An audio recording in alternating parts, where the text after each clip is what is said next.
And hello, YouTube, and welcome back to another episode of The Zone TV Movie Entertainments with me, your host, Jonathan. Once again, bringing you my thoughts and review for tonight's episode of Arrow Season 5. Season 5, 7, Episode 17. Sorry, long night. Great episode. Very mysterious moments here and there. So, let's talk about Emiko.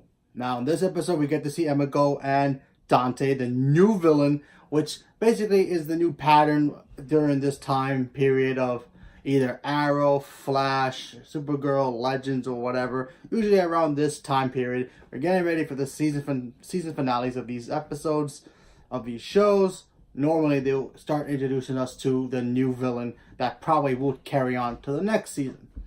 So we get to see Dante. The guy's pretty much crazy. He's awesome, badass. He works with the Inner Circle. We get to see how he basically operates, how he trained Emiko into being who she is, which is pretty much in par with Oliver, even though I think he was kind of holding his punches, so that was pretty interesting.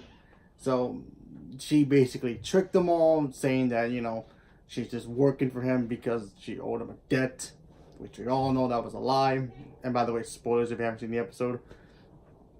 So we get to see her basically betray the team for the first time. We all kind of knew it was coming.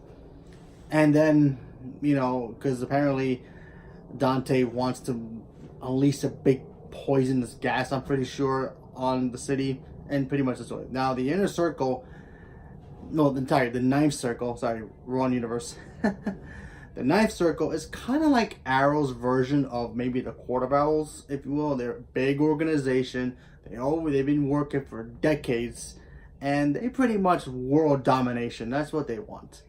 And by the way, in the comics, one of their members of their team is Malcolm Merlyn. Now I'll get back to him in a second because he has a big key in this episode, even though he's not in this episode, but they kind of mention him by something, and I'll explain that at the end because wow, it kind of made my brain think. So we get to see Oliver literally fight his own sister, and pretty much even stands right there. So obviously, and also we got to see Felicity create the Archer program, which is basically, if you've seen Fast and Furious, God's Eye, if you're familiar with that movie of Fast and Furious or Fate of the Furious, whatever, any one of them, is basically a program that can track anybody no matter where they are in the world, and pretty much that's going to be the next mission, I guess, to try to take it from them to use it for world domination. Typical normal stuff. But now let me talk about Malcolm Merlyn here for a minute because something kind of interesting happened at the end. We also got some flashbacks of Emiko with her father and him abandoning her and him, not listening to her business plans and all that stuff. We got to see that. But at the very end of the episode, and here's just it's some key. And like I said, in the comics, Malcolm Merlyn is a part of the Ninth Circle. We get to see Emiko burn some papers. Now, if you look at it very carefully, it looks like it's a blueprint of the Queen's Gambit, which we all know what happened to that ship when it went down. We all know Malcolm Merlyn sank that ship on purpose. Now, we still don't really know why he did it. Well, because he wanted to get rid of our Queen.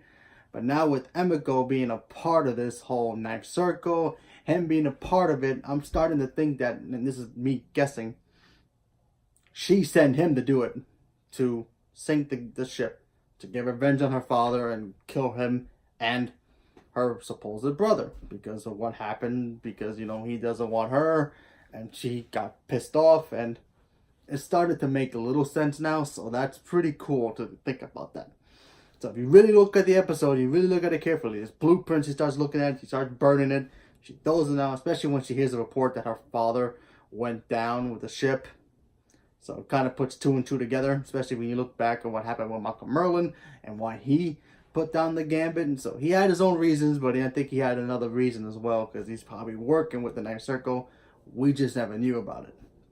And we probably won't never find out him being a part of it anyway, unless he comes back next season.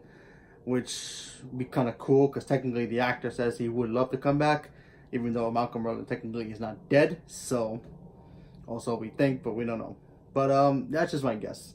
But like I said, the episode itself was pretty cool. Emiko's pretty much Oliver, but female, and she probably will kill Thea if she ever fought her. That'd be kind of interesting to see what happens if they ever fought. But you know, Oliver needs to stop holding back on against her now because, yeah, he just got betrayed by his own sister. So yeah, he should learn his lesson moving forward. So leave a comment below. Let me know what you guys thought about it, and also let me know what you guys think about my theory about the whole Malcolm Merlin being a part of the whole ninth circle, because he's in the comic books as a member of the team, and the whole Emiko thing kind of fits. Like I said, just a guess, but that's pretty cool information to know. Kind of ties into what the original season was. So leave me a comment below. Let me know what you guys thought. Thank you very much and have a good night.